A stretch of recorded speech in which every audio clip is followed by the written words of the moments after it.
의심은 필수고 믿는 건 선택입니다. 내가 투자자인지 내 집 마련하고 싶은 사람인지 내가 평론가인지 아니면 시수야인지 그거 스탠스를 명확하지 않으면은 평생 소음으로 시달립니다.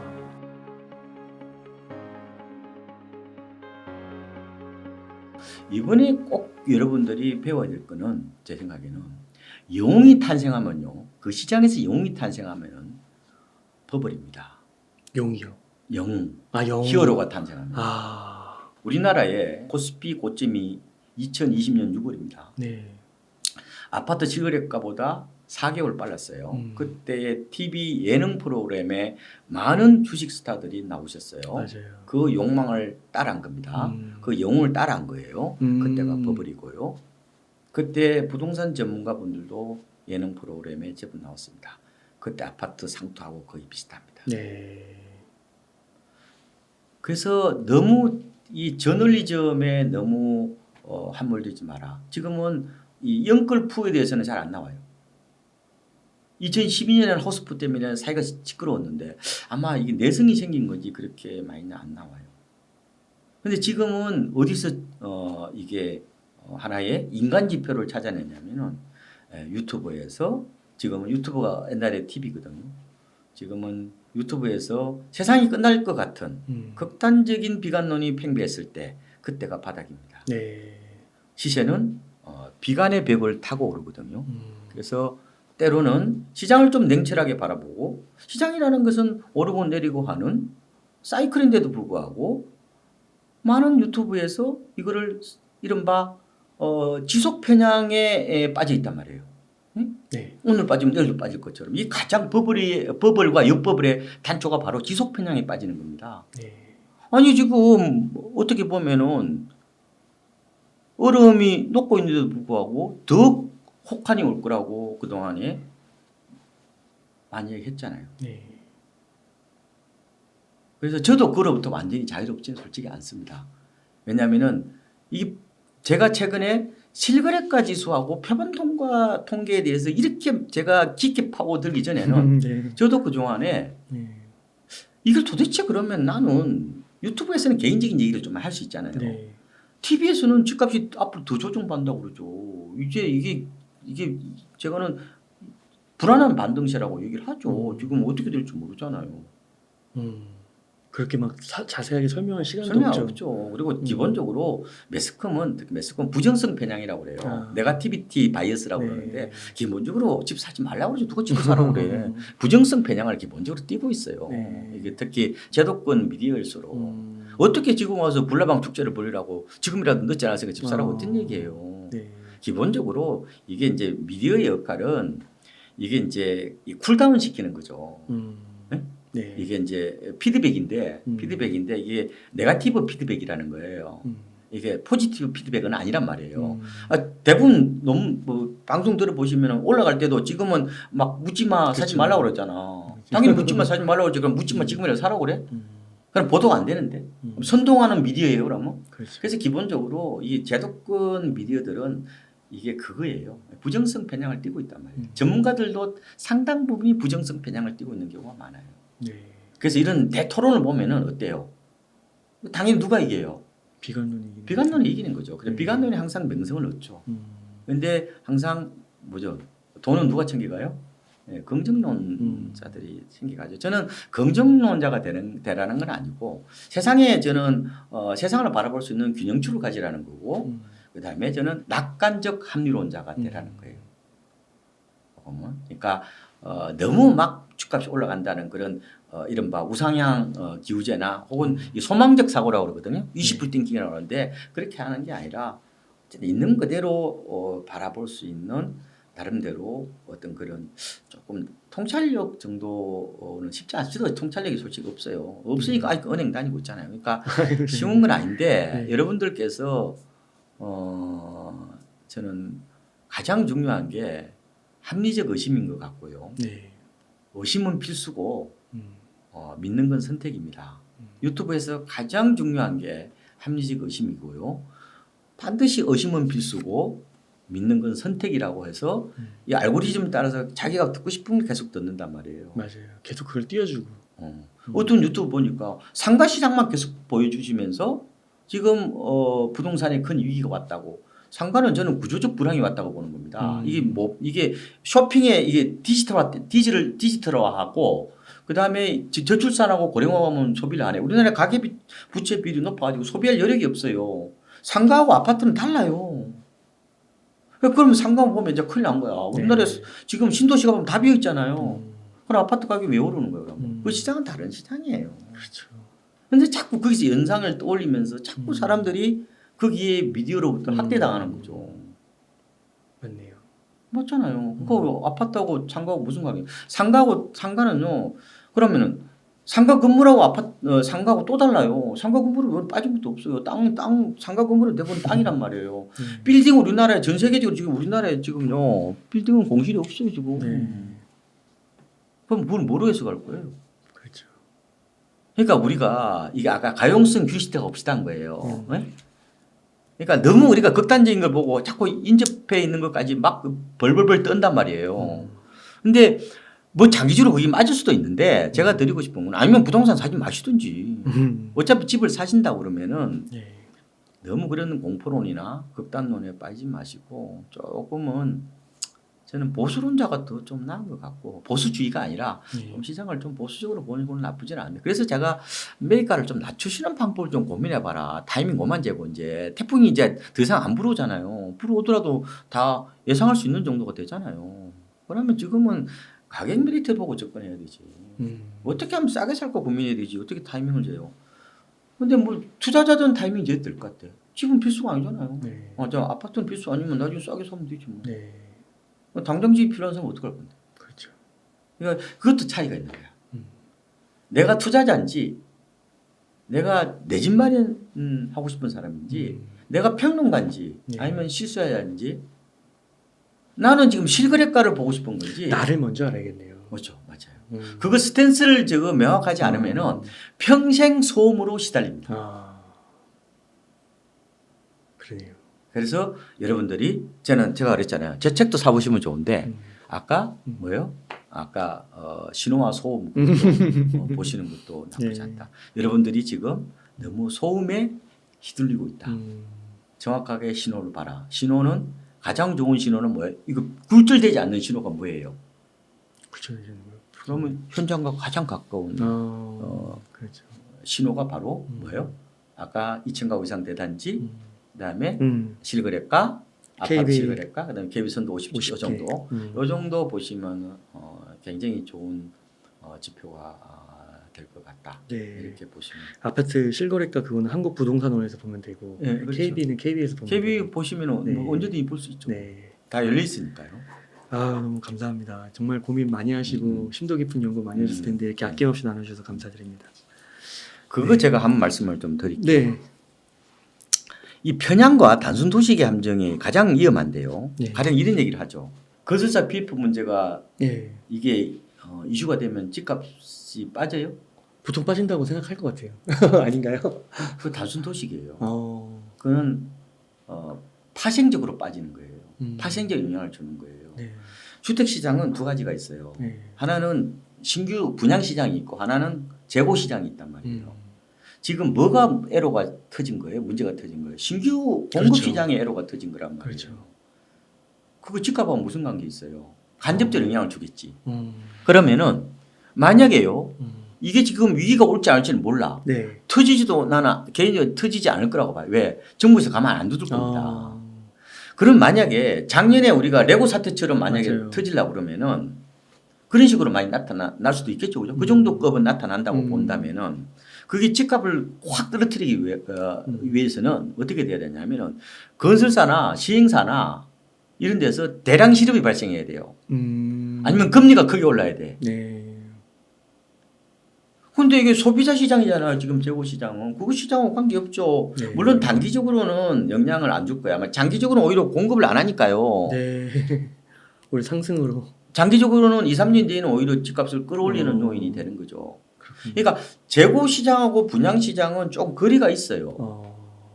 그러면은 이게 만약에 이게 사람들이 PF 문제가 기존 집값하고 연결돼 이미 다 지어진 거잖아. 이거는 짓기 전에 문제잖아요. 네. 그러면은 기존 아파트값이 떨어지려고 하면 어떻게 돼야 되냐면은 그러면은 경제 위기가 와야 돼요. 그럼 주식하시면 안 돼.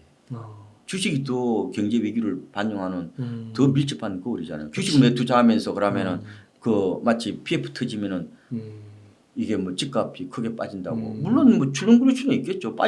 조금 빠질 수는 있죠. 당연히. 그런데 작년처럼 그렇게 대폭락이 오겠어요? 지금 주식 잘 될 거라고 그러는데 점점. 그러니까 그러면 주식 사면 안 되죠. 그러면은. 네. 그렇게 사면 안 되죠. 그러면 잘못된 생각이고. 또 하나는 역전세난이 오면은 전세값이 빠질까요? 보통 그렇게. 그 잘못 알고 있는 거죠. 그래요. 역전세난이요. 특히 네. 아파트 역전세난 다세대 다가구는 별 빠진 게 없어요. 단독주택 전세가는 거의 안 빠지죠. 통계 보면. 네. 아파트가 워낙 이게 사금융이다 보니까 전세가 사금융이다 보니까 대부분 이게 갭 투자를 많이 해서 그런 거예요. 빌라나 단독주택은 갭 투자 안 한단 말이에요. 그러니까 이게 전세가격이 덜 빠진단 말이에요. 이게. 네. 그러니까 보세요. 네. 이게 역전세난은 기본적으로 올 하반기부터 시작해서 내년 상반기까지 계속될 겁니다. 그때 고점 거래가 많았어요. 네. 그런데 최고점은 올 4분기가 정점이 달할 거란 말이에요. 이때가. 그때 가장 고점 거래가 많았어요. 2021년이죠. 그러니까 예, 그때 4분기가 많았어요. 네. 그런데 지금 보면은 전세 가격이 오르고 있죠. 아파트는. 네. 왜 오르고 있어요? 역전세난이 이제부터 심해지는데 왜 전세값이 오른 거예요? 왜 오르는 거예요? 작년에 너무 많이 빠졌습니다. 너무 많이 빠져서. 작년에 제가 서울 아파트 기준으로 보면은 많이 빠진 데는 50% 빠진 데도 있고요. 와. 제가 매매보다 전세가 더 빠졌다고 그랬죠. 네. 전세 통계는 우리가 표본 통계 보통 우리가 주간 단위, 월간 단위 쓰는 거는 재계약을 안 집어넣습니다. 신규만 따져요. 작년에 이미 겁나게 왔잖아요. 네. 그러니까 역전세난인데도 불구하고 전세값이 올라가는 거라고요. 사람들이 이해를 못해요. 역전세난이 오면은 또 집을 던진대. 돌려줘야 되니까 못 돌려주니까. 그다음에 이거 전세도 싸게 내놓는데 이미 폭락이 왔잖아요. 그러니까 항상 여러분들이 매매하고 전세 시장을 보실 때는 우리가 생각하는 막연한 관념이 현실에서는 안 나타나요. 그게 왜 그러느냐? 작년이 아파트가 IMF 이후에 가장 큰 폭락이 와서 그런 거예요. 이 기저효과든 뭐 데드캣 바운스든 그 중요하지 않아요. 그건 해석하기 나름인데 그걸 염두에 두면은 왜 지금 역전세난인데 불구하고 전세값이 올라가며 왜 이렇게 가계부채가 많고 고금리인데도 불구하고 왜 아파트값이 지금 이렇게까지 바닥에서 싹 다 거래가 돼버리느냐. 맞아요. 물론 재차하락 올 수 있다고 말씀드렸잖아. 네. 더블 딥이 나타날 수도 있고 아니면 바닥이 이 어떻게 보면 넓은 U자형이 될 수도 있고 아니면 기울기가 있는 욕조형이 될 수도 있고 아니면 큰 모양도 있다고 여러 가지 유형이 있는데 V자형 회복은 힘들다고 그랬잖아요. 근데 언제 그게 바닥이 다시 재바닥이 올지 그거는 지나가 봐야 하는 거예요. 왜냐? 세상은 랜덤하니까요. 주택 시장이 아니 아파트 시장이 하나의 금융 상품화 됐으니까요. 네. 그렇죠. 만약 금융상품화 됐으면 삼성전자 주식을 그 저희가 지금 2000년도 가격으로 살 수는 없는 거잖아요. 그렇죠. 그러니까 그거는 우리가 어느 정도 일반적으로는 박스권에 들어와요. 근데 가끔은 이렇게 극단값이 와서 완전히 쑥대밭을 만들어 버리니까 그런 이제 요번에 우리가 이제 그런 교훈을 좀 찾아야 되는 거고 제가 드리고 싶은 거는 단순 도식보다는 맥락적 사고를 하셔야 돼. 그런 거 같네요, 진짜. 그러면은 지금 그러면은 전세값이 특히 아파트 전세는요. 약간 올해 입주물량이 좀 많거든요. 네. 많은데 지금 빌라 전세 수요들이 아파트로 이동하면서 아파트가 지금 반사이익을 받고 있어요. 빌라 사기 때문에. 그거 안 들어가지고 그것도 영향이 있단 말이에요 지금. 네. 그리고 지금 오히려 전세로 들어가는 게 싸단 말이에요. 워낙 많이 대출도 들어가기 잘해준다고 때문에. 묻지 말고 5억까지. 월세보다 전세가 싸잖아요 지금요. 네. 그러니까 그런 수요가 있으니까. 그리고 이번에 이제 그 정부가 그 전세 그 네. 반환자금 대출 그것도 네. 보니까 무자본 갭 투자들은 혜택을 받기가 조금 어려운 측면이 있어요. 아, 그래요. 뭐냐면은 제가 자세히 알아봤는데 네. 이게 이제 DSR을 안 쓰고 DTI 60%로 쓴다는 거잖아요. 네, 그러면 어떻게 되냐면은 전세 대출을 내요. 그럼 신청을 합니다. 네. 은행에다가. 네. 그러면은 은행은 이게 세입자가 없다고 판단해요. 음. 그래서 이게 나중에 그 세입자가 없다는 증빙을 해야 됩니다. 아 선순위. 전입세대 열람은 있어요. 그거 아무것도 없어야 돼요. 네. 그러면은 이 돈을 누구한테 싸주냐면 세입자한테 싸줘요. 나머지 신청한 금액을. 네. 왜냐면 세입자를 보호하기 위한 대책이니까. 세입자를 구했을 때. 네.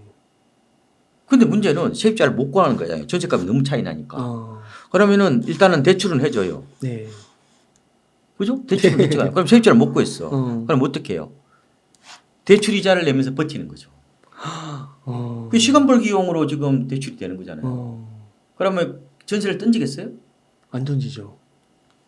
근데 왜 그거 가지고 역전세 나오면 전세값이 왜 추가 폭락 온다고 그러는 거예요? 아 그걸 또 이자 내면서 버티는 거군요. 그렇죠. 시간 벌기용으로 있는 거지. 그러면 전세 가격이 지금 약간 올라가거나 아니면 자기가 딴 데 돈이 좀 생기면은 오히려 그때 가서 세입자를 바꿀 수 있겠죠. 네. 적어도 바로 경매를 안 넘어갈 겁니다. 요새 또 이런 얘기도 있더라고. 이제 집주인들이 전세로 내놓던 걸 아예 걷어들이고 집을 다시 내놓고 있다는 거예요. 그래서 매물이 늘어나서 집값이 빠진다는 거야. 그 단순 도식이죠. 집주인이 싸게 내놔야 집값이 빠지지. 매물이 확 늘어나는 것도 아닌데. 아, 비싼 걸로 매물량이 늘어나는 거는 지금 보니까 아실 같은 데 보니까 서울이 지금 매물이 한 6만 7천, 6만 8천 정도 되던데 작년 연말보다는 좀 늘어나는 걸 맞아요. 근데 2000년도 보면 8만 건도 있고 그랬어. 그때 올랐잖아요. 그러니까 제 말씀은 그렇구나. 하나의 팩트를 가지고 지금 현상을 마치 자기가 다 한다는 것처럼 이런 확정 편향이나 단순 도식에 빠지는 만큼 그거는 분수가 아니라 각색이에요, 각색. 네. 물론 제 말이 틀릴 수도 있단 말이에요, 그거는.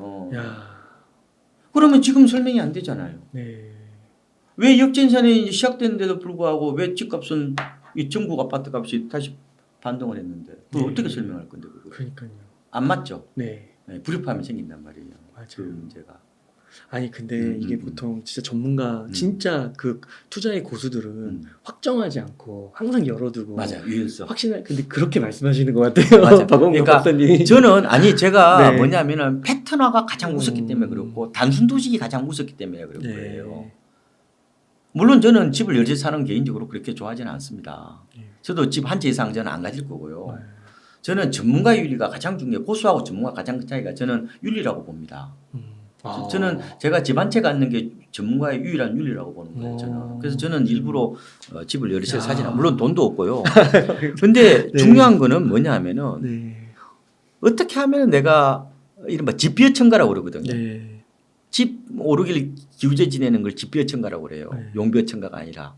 그 휘둘리지 않고 이른바 앞으로 대폭락론이나 이런 쪽에 경도되지 않고 유튜브를 보면 볼수록 한쪽으로 쏠리게 된단 말이에요. 그럼 그렇죠. 어떻게 내가 한번 중심을 잡을 거냐.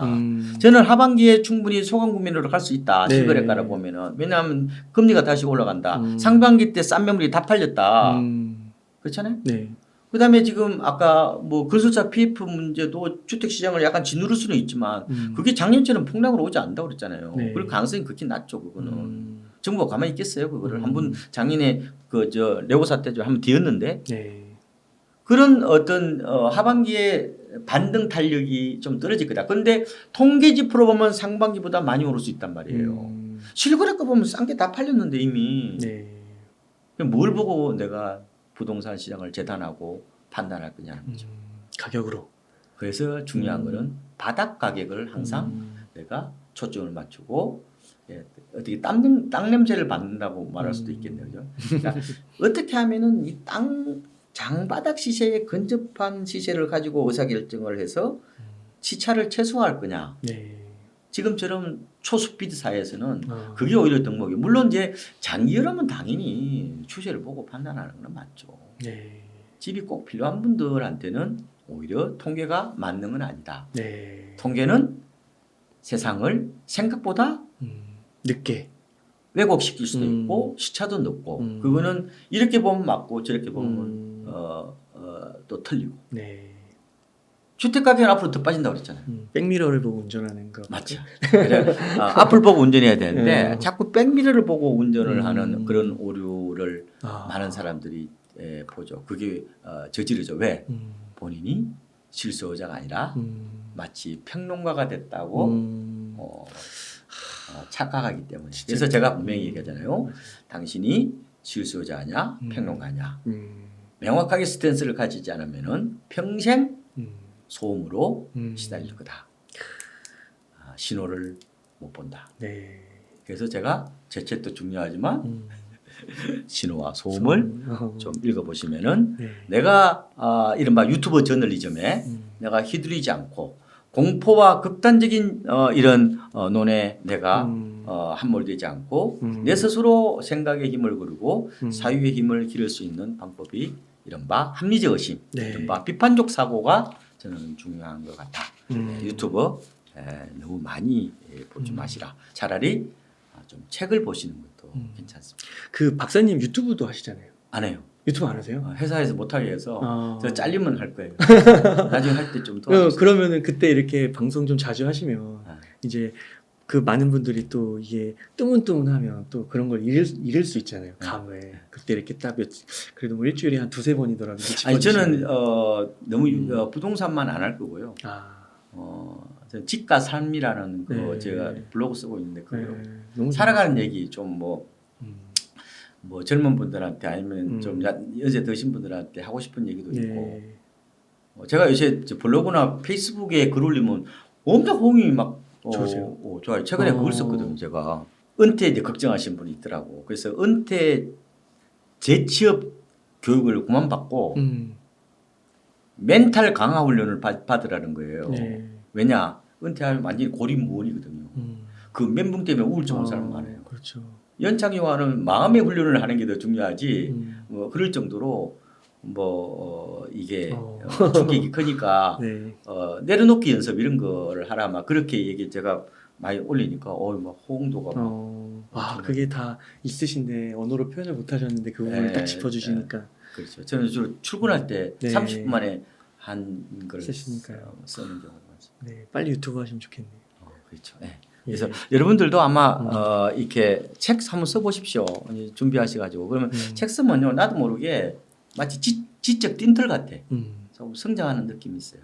제가 이번에 책을 6권 냈는데 책 쓰면서 공부하시는 것도 있고 물론 책이 많이 팔리면 된다 막 책 읽어서 부자 되기는 걸렸고. 근데 이 부동산 심리서 꼭 읽어야 될 것 같아요. 그래서 좀 읽어보시고 제가 드렸던 아파트에서 이 변동성이 강한 아파트에서 어떻게 하면 우리 행복하게 좀 살 수 있을까? 네. 어떻게 하면 집의 본래적 가치를 좀 찾을 수 있을까? 그래야 불행하지 않으니까요. 네. 그거 하고 MZ 세대들한테 좀 하고 싶은 얘기가 그러니까 뭐 그런 이제 내 스스로 좀 용서를 하고 좀 이게 사건과 어떻게 보면 인생을 구분하고 좀 더 강건하게 성장하라. 뭐 그런 말씀을 드리고 이제 극단론과 이런 공포론에 너무 휘둘리지 마라. 그런 너무 휘둘리면 안 된다. 그걸 너무 긍정론 쪽으로도 가시면 안 돼요. 네. 그 팽글로시안이라고 그래요. 팽글로시안. 그리고 너무 비관론을 퍼머 배우라고 그러네. 배우라고 빠져. 너무 영원한 비관론자가 퍼머 배우라고 그러는데 그래서는 안 되고. 어쨌든 어떻게 하면은 나는 중심을 잡을까. 저는 그리고 맥락적 사고를 하는 거 이런 거에 대해서 여러분들이 한번 좀 생각을 좀 해보시면 어떨까. 그런 제가 사유의 메시지를 이번에 좀 던졌다 이렇게 보시면 될 것 같습니다. 심리와 멘탈을 붙잡는 데 굉장히 큰 도움이 되는 것 같습니다. 그렇습니다. 네. 멘탈이 무너지면 안 돼. 안 된다. 그래서 멘탈이 무너지지 않기 위해서는 심리 수업을 좀 받으셔야 돼요. 그렇게 말씀을 좀 드리겠습니다. 그리고 만약 마지막 말씀 좀 정리를 하면은 뭐 이런 PF나 뭐 역전세나 이런 거를 너무 단편적으로 보지 말고. 근데 그게 주택 시장을 짓누르는 거는 맞아요. 그렇지만 파국으로 갈 가능성은 굉장히 낮다. 그렇지만 출렁거릴 수는 있어요. 출렁거릴 수 있는데 그걸 분명하게 변수로 집어넣어야 되는 건 맞지만 단순 도식으로 연결하면 안 돼. 보통 역전세라고 그러면 전세가 하락, 매매가 하락으로 보더라고. 그러니까요. 그렇게 도식화시키면 안 된다. 그렇게 하면 안 되죠. 이미 작년에 대폭락이 왔다는 걸 연두에 두고 판단을 해야지. 그러니까 그래서 그런 맥락을 모르면은 자꾸 자기가 보고 싶은 대로 보는 거예요. 그래서 되게 이거 그 아까 말씀 주셨잖아요. 이렇게 또 짚어주시면서 2000세대 그 아파트들 보고 그다음에 아파트 실거래가 보고 KB 선도 아파트 50개. 이게 너무 구체적인 지표 같아서 그게 좋아요. 자주 좀 보시면 네. 좀 좋을 것 같은데 그래서 실거래가를 좀 초점을 맞춰서 보십시오. 그래서 실거래가를 중심으로 여러분이 판단하시면 좀 좋아요. 네. 너무 표본 통계 매스컴에 너무 연연하면 이미 옛날에 예를 가지고 집계해가지고 연연해 놓는 거잖아요. 네. 근데 그거 큰 트렌드는 볼 수 있지만 그렇죠. 단기적인 거는 별로 안 맞죠. 이미 다 다 파장 다 해가지고 이미 다 장 파장했는데 잊어가지고 이제 장 열리나 싶어가지고 그 얘기 듣고 가보니까 없잖아요. 그렇죠, 없죠. 어? 네, 맞아요. 왜 그 파장하고 왜 가냐고요. 파장하고 이미 끝났는데 사실상. 아니 물론 이제 아직도 지금 뭐 집 사시는 분도 있고 그런데 어쨌든 헐값 세일 기간이 이미 어느 정도 마무리됐잖아요. 네. 그런 측면에서 보면은 다만 그래서 조금 사고 싶으면 가격 대비해서 네. 메리트 있는 거고 판단하는 게 낫다. 안 그러면 아예 안 사도 돼요. 뭐로 집을 네. 사? 투자용으로 보면 뭐로 집을 사요? 안 사도 되지. 그거는 다른 데 또 잘하면 굳이 왜 사요? 네. 그럼 본인의 자유지 뭐 그걸 가지고 누가 뭐 집 안 사면 안 된다고 누구서 등 떠밀었어요? 네, 그렇죠. 없죠. 너무 그렇게 이른바 아파트는 제가 보면은 부동산은 선택재화지 어떻게 이게 필수재화예요. 아닐 수도 있는 거죠. 어차피 아파트를 왜 사는 거예요? 네. 돈 벌려고 사는 거잖아요. 지금은. 맞아요. 네. 그러면 누구 말이 맞을지 모르잖아요. 충분히 변동성이 나타난다면은 지금 못 사면 더 기다리면 되지 뭐. 기다렸다가 나중에 준비했다. 근데 준비하지 않으면은 또 안 돼요. 타이밍의 전제는 제가 타이밍 제시는 말꼭 말씀드리죠. 타이밍은요 가장 중요한 게 현금을 쥐고 있는 사람들만 쓸 수 있는 그들만의 언어입니다. 네, 맞아요. 전세 살면서 안 되죠. 어떻게 타이밍을 저 집을 사요? 맞아요. 집주인이 자선사고에 돈 빼주게? 음. 그러면 월세를 살아야 되는 거예요. 그래서 MZ세대들이 그래서 월세를 많이 살죠. 맞아요. 되게 똑똑한 것 같더라고요. 똑똑하죠. MZ세대들은 굉장히 지능이 높은 세대들이 많아죠. 그래서 어쨌든 제가 드리고 싶은 거는 이런 겁니다. 그러니까 바닥 지표에 좀 근접할 수 있도록 항상 거기에 좀 적합한 지표가 뭐 있느냐. 그리고 어떤 도시화 함정에 빠지지 마라.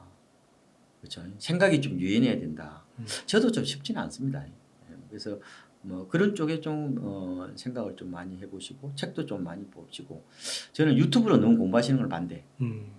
너무 비상적이에요. 책을 좀 보십시오. 부동산 쪽으로 공부하시려면 나는 책을 한 100권 정도 보셔야 된다고 봐요. 그게 뭐 일반적으로 뭐 어떤 곳을 사라 하라는 그런 책을 사시든지 아니면은 담론을 뭐 이렇게 보시든지 아니면 뭐 부동산학 개론을 보시든지 뭐 주택 정책론을 보시든지 한 100권 정도는 쌓아놓고 보세요. 주식도 마찬가지입니다. 한 적어도 한 100권 정도는 보셔야 인사이트가 생기고 저도 주식책 한 100권 정도 봤어요. 네. 그래서 좀 그 정도까지는 뭐 전문가분들 따라 못 따라가지만 그런 나름대로 자기의 생각의 깊이가 조금 뭐 깊어지는 그런 느낌이 있으니까 여러분들이 조금은 어떻게 보면 기억의 총량을 늘린다고 그러는데 그걸 보고요. 네. 그러니까 지적인 벨트를 좀 튼튼하게 할 수 있도록 왜냐하면 수시로 롤러코스터를 타기 때문에 여러분들이 허리를 이렇게 바짝 이렇게 얻을 때는 좋아야 되거든요. 그러면 이 지적 벨트가 튼튼해야 돼요. 네.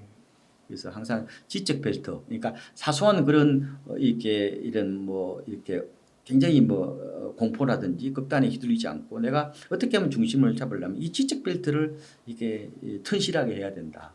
그런 측면에서 제가 조금이라도 도움이 된다면은 뭐 보람을 좀 느끼지 않을까 이렇게 보고 있습니다. 네, 감사합니다. 이렇게 해서 부동산 심리 수업의 박원갑 박사님을 모시고 이야기를 나눠봤습니다. 긴 시간 동안 유익한 인사이트 많이 나눠주셔서 감사의 말씀드립니다. 오늘 고생 많으셨습니다. 네, 고맙습니다.